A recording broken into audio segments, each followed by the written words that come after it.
Hey everyone, and welcome back to another weekly installment of the FantasyNow Plus Dynasty Football podcast.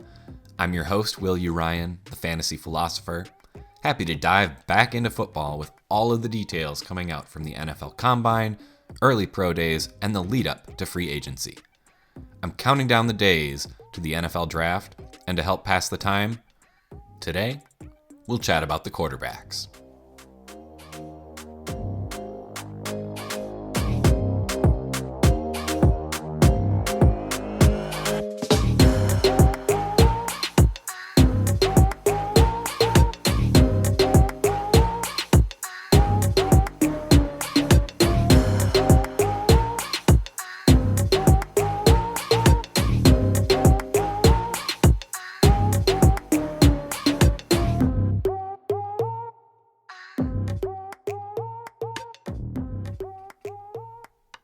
Before we get rolling, I want to give you a quick reminder that you can find all of your fantasy football wants, needs, and everything in between on our website at FantasyNowPlus.com.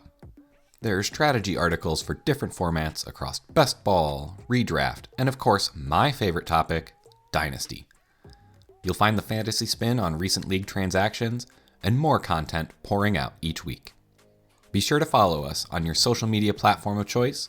You can find us across Blue Sky, X, YouTube, Instagram, and Facebook. Just look for our blue and yellow logo to find Fantasy Now Plus.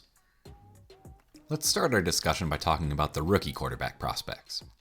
2025 looks to be a disappointing QB class, which is leading to the declining value of mid to late first-round rookie picks compared to most years. Now, I'm not going to go through as many detailed stats with the quarterbacks as I would for other positions, as the predictability of QB stats is not nearly as solid as with other positions. However, there are aspects of their situations that are worth mentioning as we watch their pre-draft momentum and figure out what draft capital each prospect will earn. Starting at the top, Cam Ward is solidifying his grasp on the QB1 mantle. And while you should never say never when it comes to the NFL draft, it would be shocking to see him be anything other than the first QB off the board in April.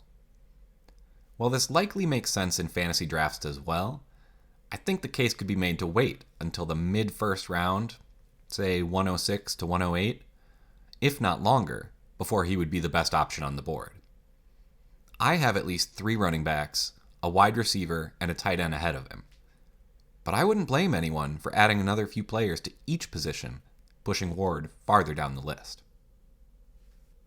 Ward's biggest competition, Shedeur Sanders, has likely slid closer to QB3 than challenging Ward for QB1. His postseason actions indicate that he feels like his draft stock is safe, as he didn't practice at the Shrine Bowl and he didn't work out at the NFL Combine. Now, I don't think these choices are going to hurt him come draft day, as there is a real dearth of quality QB play in the NFL at the moment. So some teams will want to take a shot and select Sanders earlier than he would be rated. However, I wonder whether he should even be a first-round pick if he was stacked up against other QB classes.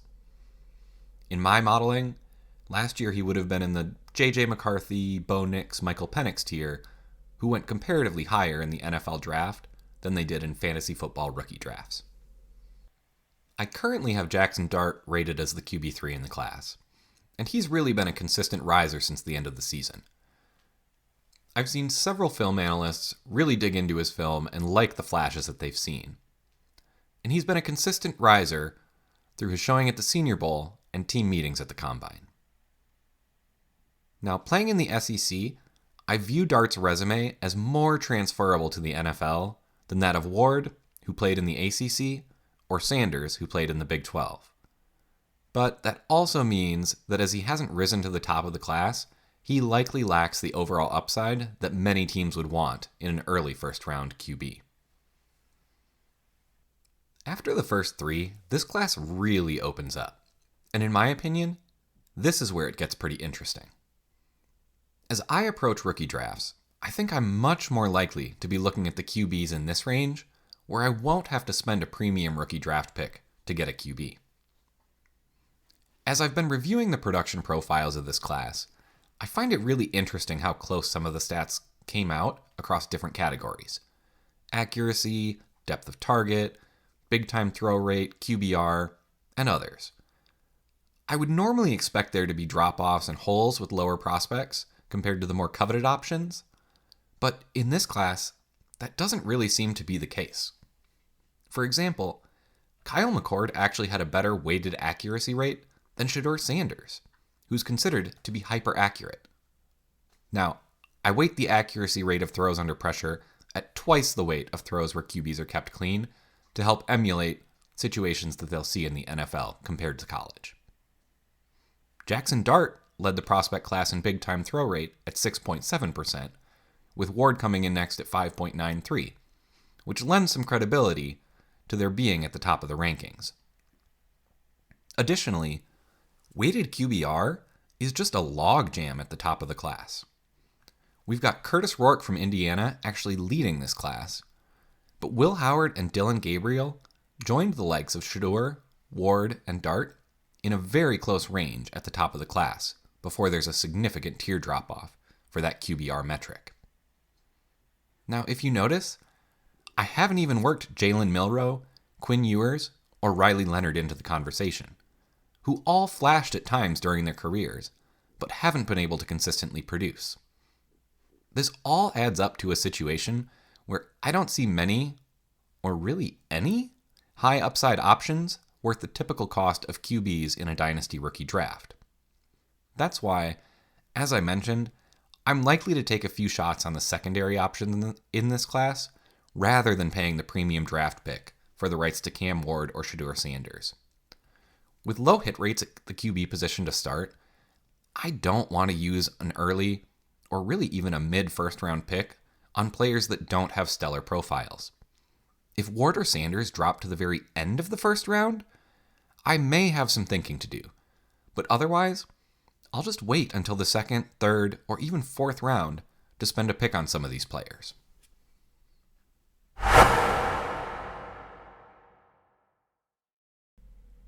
Let's shift gears to free agency, where we can get into some of the more interesting details of the transactions that have been happening.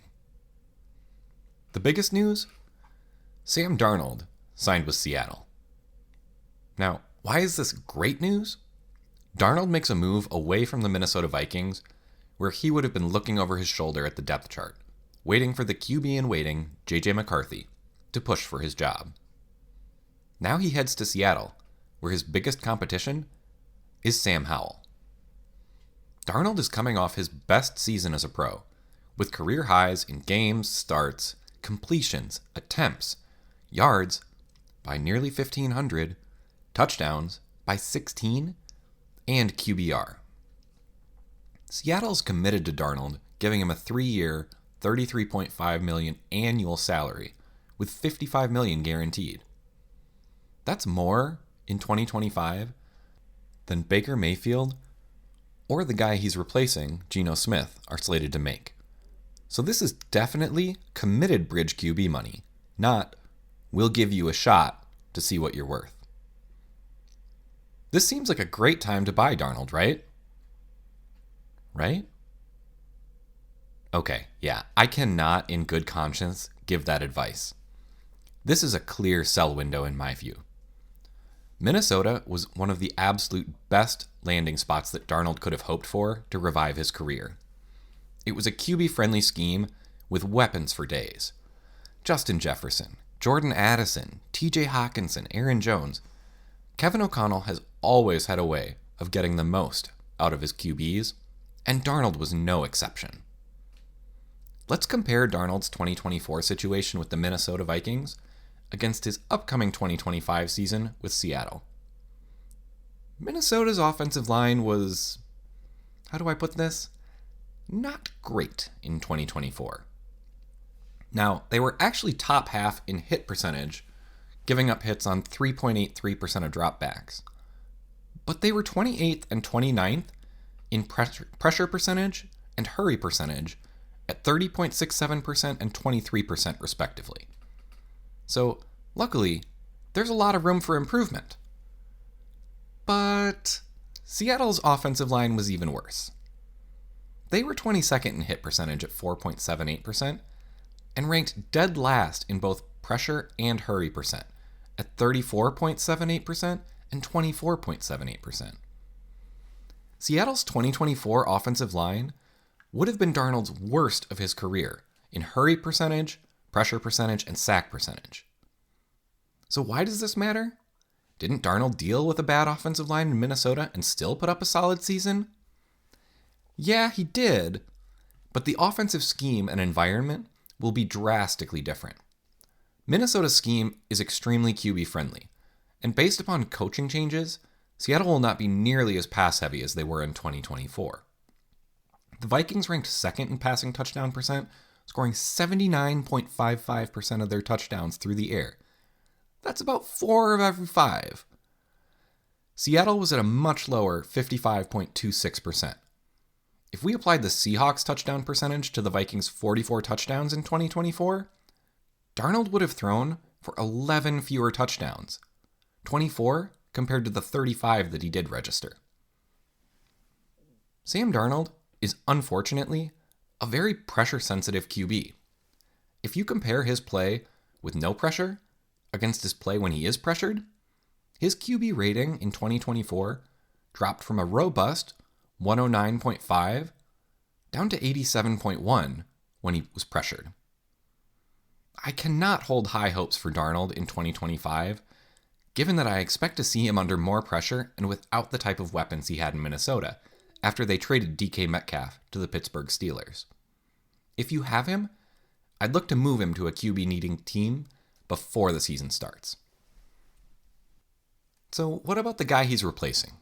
Geno Smith. Well, he was traded to the Las Vegas Raiders.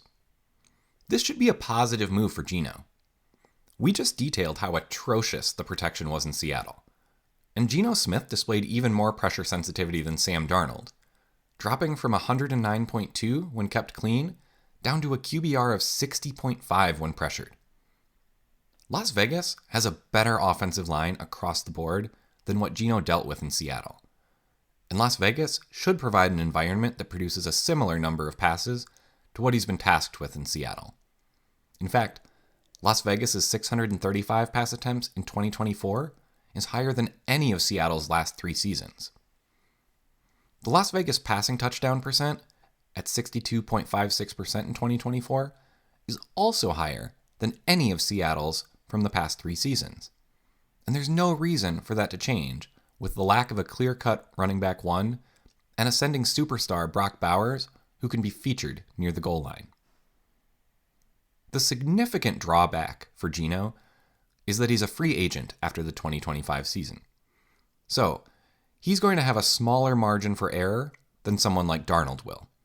Given his advanced age, remember Geno's going to be 35 during the 2025 season, and the fact that he'll be adjusting to a new scheme.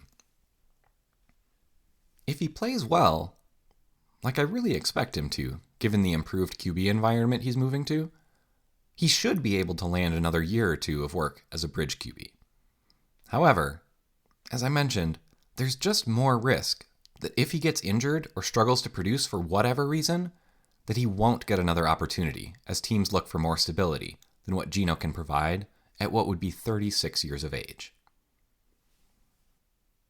Another extremely intriguing and absolutely fantasy-relevant progression is Justin Fields signing with the New York Jets.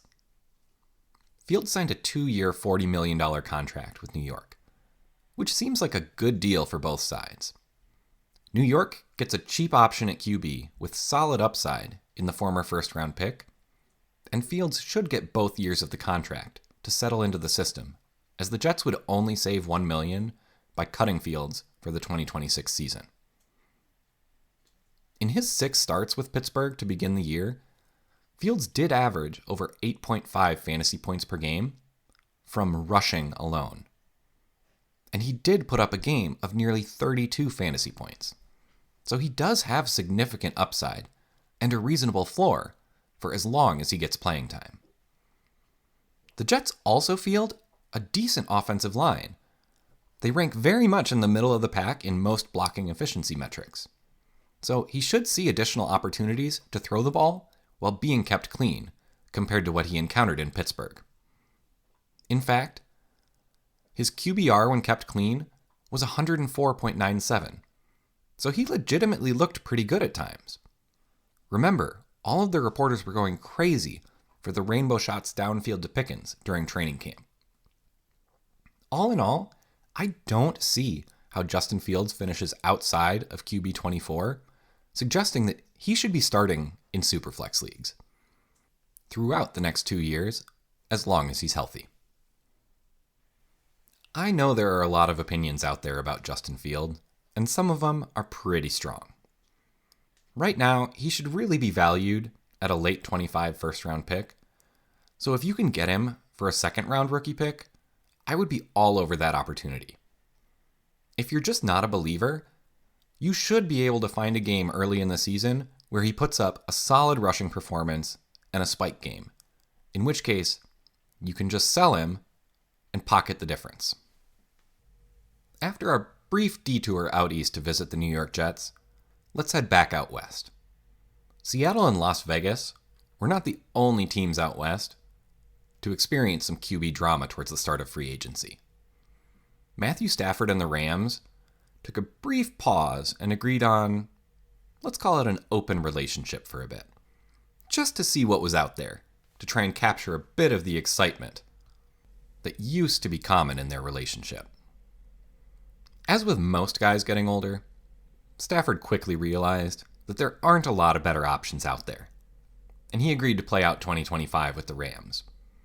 To celebrate, the Rams decided to upgrade Stafford's weapons by replacing Cooper Kupp with Devontae Adams, giving the Rams a reliable man-beating X-wide receiver and helping balance their wide receiver core with Puka Nacua. You can absolutely expect Stafford to have another comparable year to the rest of his stint in LA as a reliable QB2 with limited upside from week to week given his lack of rushing. And you're probably not going to be able to acquire Stafford for less than a second, but I would see if I could send a pair of third-round rookie picks instead in a situation that I'm trying to shore up my QB room on a contending team. As I start to wind down this week, I do want to drop a bit of personal news. My kids are going to be heading into spring break next week, so I need to ask all of my followers here, please send your thoughts and prayers and keep me top of mind during this difficult time while I have kids at home all day, all week. Now, I'm just kidding, but really, if you can do anything to keep me distracted, send me some notes on Blue Sky. You can catch me at FFPhilosopher, or you can email questions at ffphilosopher6@gmail.com. Now, there's definitely going to be stuff to talk about next week, as we're really hitting the prime of Pro Day season. This is going to be our last chance to get a look at some of these prospects ahead of the NFL draft. So it's going to be really important to pay attention to people who are either unable or not invited to work out at the Combine. Now, I'll be posting as many updates as I can, but sometimes sourcing this information gets pretty tough. Pro Day information doesn't always leak out as much as I would like. But anything I hear, you know I'll pass it on. For Fantasy Now Plus, this is the Philosopher. Until next time, stay grinded.